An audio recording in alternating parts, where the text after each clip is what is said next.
Hello, everyone, and welcome to the Sedona International Film Festival. I'm your host, Carol Kahn. We are coming to you live from Yavapai College at the Media Room. Yavapai College is one of our sponsors, so thank you, as well as Mercedes-Benz, who's our title sponsor. We'd also like to thank Golden Sign Gallery, the Kling Family Foundation, Tlaquepaque, and many of the hoteliers, restaurateurs, and all the volunteers who year after year help us at this particular film festival. And I know you come back because you love it just as much as we love it. And it's a filmmakers film festival. And every year we meet extraordinary people. And I'm going to give a shout out to Xander Berkeley, who was here several years ago. And right now, I couldn't wait for this interview at all. I mean, as soon as I saw your name on the roster, I'm like, I have to do this. So I'd like to introduce Sarah Clark and Ivy. And Ivy, your last name? MacDonald. And with your film, please introduce your film. Bring Them Home. Yep. Bring Them Home. And I can't wait to talk to you about that. But I'm just like, I feel like I already know you. Xander's good that way. And Xander, we miss you. And you have just left an indelible mark on my heart. And I will never forget you coming to this film festival, and so now it's such a joy to have your better half here. She's amazing.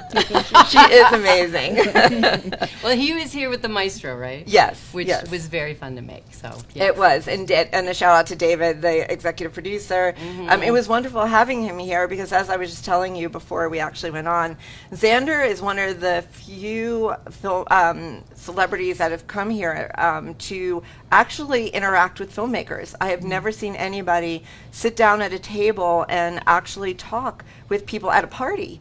And so interacting and it just gave us great joy. And so really, I don't even remember how many years ago. I want to say, was it 4 or 5 years ago? Probably. It was right before we moved. But I will say that, film festivals are the catalyst for so much creativity. I mean, it is what is the genesis for this project. It happened at a film festival.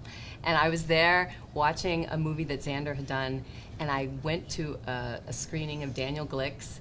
He had a movie there, and we started talking, and that is how it happens. You want to be with creatives, you want to have the environment where you can talk about the work right as it's in front of you, and it's just so gratifying. So thank you for making a film festival where that can happen. It's awesome. And Sarah's background, so Xander and Sarah, Sarah's an actress and also the executive producer of this film, and they met on the set, if you remember, the 24. We did. Yes, we did. And I have to say, I'm one of the producers and the executive producer. So it's been a huge learning curve being a producer on a movie. I mean, as an actor, I get to come in and sort of be the kid that's like in the playground and everyone's holding the project together and you just follow the rules and do your thing, but you have to be free and play. As a producer, you need to cultivate that environment and hold it all together, but you also need to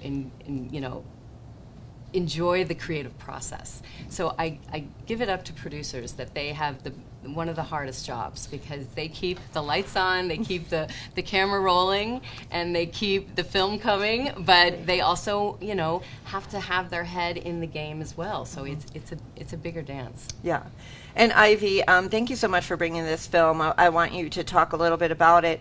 One of the things I want to set up too, living here in Sedona, right? I've lived in Sedona for 8 years and recently just moved, but one of the big teaching things that Sedona has taught me was about the sacredness of our land, right? And to protect it. And really your film, it touches on all of that because it is about the buffalo, it is about sacred land, it is about protecting that life. And so tell us a little bit about the film and how it inspired you.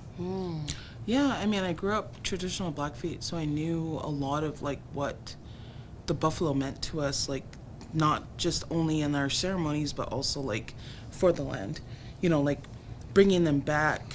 They're a keystone species, and people don't understand that there's a lot of animals that we symbolically live with, otters, buffalo, ducks, all these things, and the Blackfeet knew that. Interesting, because in your film, and I never knew this either, I mean, I did know traditionally, many years ago, when they would hunt for food, the indigenous people would hunt for food. The food, they would eat the food, but then every single part of that animal was used for something, and then they honored that and gave that back to the universe, if you will. I mean, the Okan is like our most sacred ceremony, and we'd use every single part of the bison, whether it was like their horns, their tongues, their bones, like all of these things, their hides. So like, we would honor them in that way. And growing up, so tell me, what did you learn, and why was the buffalo so important for you and for your family? I mean, yeah, like growing up traditional Blackfeet, it was like they were our relatives. You know, we would honor them in this way, and like, you know, we would put up like everything about our most sacred ceremony revolved around them. And like I said, like, you know, we would use every single part of them. Right. And so just growing up and understanding that and kind of having that like relationship was like so important to us. Now they disappeared, right, for some time. So did it just wasn't it an extinction, or like what exactly happened? Because now there's ways of trying to get that buffalo to come back, right? I mean, I don't think people would say this, but it was like a genocide between, like, you know, with the government and all this stuff. You know, we went through a genocide. We went through, you know, boarding schools. I don't know if you're familiar with that. And so it's just like we went through boarding schools. We went through this genocide, and like bringing this back has been so, you know, helpful for like our people, our children, our culture, and all this stuff. So it was almost like something was missing out of your culture for so many years, and then now it's actually coming back. So there is this rejoicing of your family. yeah. Leroy Littlebear talks about this in the film. I mean, we address the disappearance, but many of the characters talk about, whether it's Paulette, Irvin, or Leroy, that actual physical buffalo weren't seen, but they were talked about, they were lived, they were in their songs, they were in their ceremonies, but they didn't see a buffalo, and that was part of the impetus to say, hey, it's really important that we have this living symbol to make that connection and understand sort of where we come from, but also the relationship to the land and to ourselves. This animal, if I'm speaking correctly, is sort of, you know, the bridgeway to understanding the connectiveness to the land. And as a white person, you know, I think there's so much to be learned, and we should be listening to the indigenous populations about how to live in relationship, because that is something that they grew up understanding and survived because of it. And so knowing that our relatives are also part of the land, that we have so much to learn by understanding this worldview. Right. I mean, we learned all of our songs from the buffalo. So like when we do our ceremonies, it's like we have like the drums or like the rattles that like mimic like the movement of the buffalo. Yeah. And that was beautifully shot. Like, I will tell you, like, just watching them run and roam, like, you could just feel, like, the spirit. You actually feel the spirit of the buffalo, That's which why is the amazing. sound was so important. Yeah. Yep. You did a great job with the film. So, Sarah, how did you get involved in it to begin with? Well, like I said, I Yes. met Daniel Glick at a film festival, the Napa Film Festival, back in 2015. He had been working with the Blackfeet on a couple films. He had really wanted to work. He had moved to Montana. They had asked him to film just as a cameraman a film, and then he started talking to them about their buffalo and said, wow, buffalo, I've never seen buffalo. And they're like, yeah, we have this all-volunteer program, and we have to do a buffalo drive twice a year to move them between. And he said, wow, could I come and watch it? And they said, well, yeah, sure you can. You know, actually, if you want to film a buffalo drive, it would be a great recruitment video for not only the tribe, but for people to understand sort of what we're doing. And so Daniel worked that out, and at that same time, we had met, and he was telling me what he was working on. And I being in LA, you know, I was really becoming disenchanted with the stories that I was being allowed to tell at that point. And when I saw the work that he was doing, I really just something awoke up in me that was always wanting to participate in the storytelling of people making a difference, and I wanted to amplify in any way I could what the Blackfeet were doing by bringing this incredible animal back into their lives. And so it was a huge learning curve, but I said, I don't know how I can help you, but I would love to try. So I went out and I had a visit, and that's how it sort of began. And so it was a very slow beginning. When we had a little funds, we would go. We met many members of the community, Lily Gladstone, who is our narrator, and she had said, you know, my cousins volunteers with the tribe in the buffalo drive. You should talk to him. And then he led us to other people, and so then we decided, okay, we have this recruitment video, and then the pandemic hit, and we were sort of like, how do we continue this, or where can this go from here? Because we had talked to Leroy Little Bear at that point, and everything that he had to say just felt so important for all audiences to see.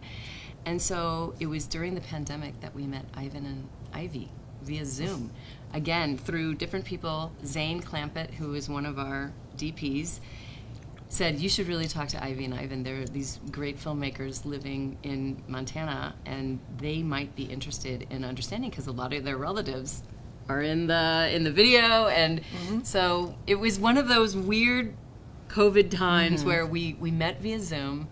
They knew Lily, of course, and we all decided, like, okay, we need to figure out what the bigger story could be, because we'd made the short, we'd given it to the tribe to use as a recruitment video, and we really were incentivized to sort of make this become something bigger. Yeah. So that's how it all sort of started. I And love that. With a little bit of faith, a little bit of grant here and there, but Right. you know, a documentary you can do that way. You can do sort of piecemeal. It's not like a narrative where you need to have everything in Right. together. And from your perspective, excuse me, like, as far as the Blackfoot people, like, so having someone like Sarah or whoever it is, you know, there's trust that has to be built up. So how difficult or how easy was that process, or was it a process to allow her to come in, or anyone really to come in to tell the story? We've worked with multiple people before that aren't from the community, and it just, you kind of pick and choose. Like, we had some people who had a conversation with us and we're like, there's no way we're going to work with you. But someone was like Daniel and Sarah, like, they were established in the community. They kind of knew what it means to be in that space, because, like, Browning, I think, is like such a beautiful place, but it's also like, it's a difficult place to be in. And so they kind of already, like, lived that thing that you're seeing on film or whatever. And so it was just kind of like, okay, like, you understand, you know, this impetus of, like, what buffalo mean. You know, Daniel always talks about, he's like, you know, I'm from Brooklyn, New York, but, like, I've always, like, had this, like, affinity for buffalo. And it's like, oh yeah, like, you know, you just kind of know. Right. Yeah. It's so beautiful. Yeah. It is. I love that too. Yeah. I mean, and we were talking out there too, just, you know, like, you know, animal, the spirit animal, like there's a spirit to everything. I'm so grateful to you. And, you know, it's interesting, like I said, I mean, somewhere inside me, I don't know, I just feel like this whole gratitude to Indigenous people for everything and the teachings, you know, and sacredness. I just wish more people would really understand what that is and what that looks like. So, you know, your film and bringing things to life, and what the meaning of something, you know, like a buffalo and an animal, that's really important to you. But it actually talks about a culture that's the bigger story too, right? Yeah. And so, yeah, thank you for bringing your film to us, and thank you, Sarah, for Absolutely. I mean, I do feel like I'm very, very fortunate. I feel like it's been one of the best things that's happened to me, that I have met not only Ivy and Ivan and Lily, but to get to spend time with the Blackfeet and to really see their reverence for something that, you know, we all can participate in supporting. And I do think this film does try to send the message that this is a unique Blackfeet story but it's something that all of us can learn from and have an appreciation for and feel within us, because we can all go out there and understand that they are our relatives. Right, in absolutely, some way. absolutely. I mean, if you think about it too, it's like we went through this genocide of like, you know, we were prosecuted for learning our language, for having these traditions, and so it's like, you know, giving that back. It's like, well, why did that happen? You know? Right. I know, it breaks my heart. You know, there is no answers. It's like No.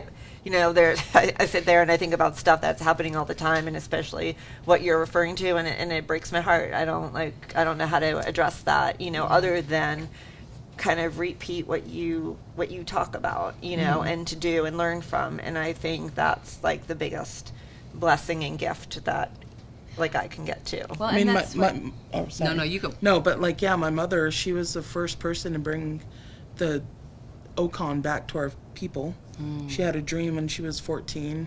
She's the youngest Blackfeet person to ever sit holy, and she was 14, and she had a dream. She's never seen the ceremony. She's never seen what it meant, but like she had a dream about it. Wow. It's having and I really feel that, you know, to have the agency to say, you know, this is where we come from. This is how we practice. We have the right to do this.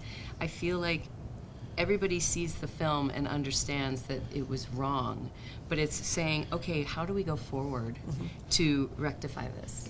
And there are very, you know, tangible steps you can take, and it's about, okay, how do we come together now to move to this next position, because it obviously is something, if you don't talk about it, then nobody has any understanding about it, and it's important. Right. I wish we can talk more seriously. Yeah. I'm enjoying this conversation thoroughly, and thank you so much. Where can people find out about your film?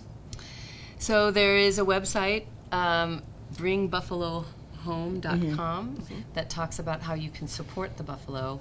Thunderheartfilms.com has a website as well. Okay. And it's going to be coming in wider release later in the year, and we are in the works right now of bringing it to a streaming platform, but we can't talk about that yet. But Okay. we're very excited. You will see it. And so you're here at the film festival. Yes. Where is your film being shown? Tomorrow night, or is that Friday? What are we on? Thursday? Yeah, I forgot what day it is. Friday night is the 7:30 next. tomorrow. Yes, Yeah. and I don't know the name of the. Harkins Theater. At Is it the Harkins Harkins thing? Yeah. Ivy's on it. What time was it? 7 Oh, o'clock. 7:30. or 7:00. 7:30. Yeah. Okay. At Harkins Theater. Yeah. Don't forget to go get your tickets. Get This your is ticket. definitely a must-see. And you do I that. want to thank you both, Sarah, Ivy. Thank you so much for being here at Thank the you. festival. I know we're going to catch up more. Yes. I can't wait. And shout out to Xander and also to the Celtics, because you have the biggest fan that's sitting right here in the seat. Long. They're gonna win next year. I know for sure. Thank you so much. You are Yeah, so welcome. thank And you. don't forget to follow us on our social media, Sedona Film Fest, and also throughout the day we'll be on Facebook Live. So we will be back with more filmmaker interviews throughout the day, so stay with us.